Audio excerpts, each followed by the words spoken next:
Cape Cornwall, in the sun's evening glow, from Tyrrell at Newlyn, to watch the fishing fleets go, watch the ship wheels at Gila, as they spun around, and heard the men singing, as they go underground, and no one will ever move me from this land, until the Lord calls me to sit at his hand. For this is my Eden, and I'm not alone.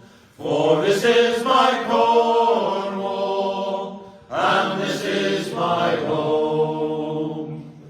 I've left childish footsteps in the soft sand and sand. I chased the laser, oh weakly and tanned.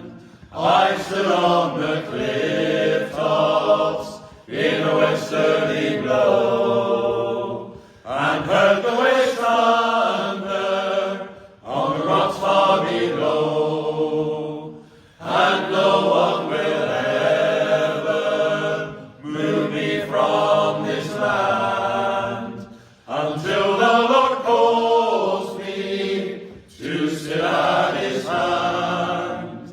For this is my Eden, and I'm not alone. For this is my Cornwall, and this is my home. First thing in the morning, on Chapel Cambrai, to gaze at the Scillies in the blue far away. For this is my Cornwall, and I'll tell you why. Because I was born here, and here I shall die, and no one will ever move me from this land, until the Lord calls me to sit at his hand. For this is my Eden, and I'm not alone. For this is my Cornwall, and this is my home. For this is my Cornwall,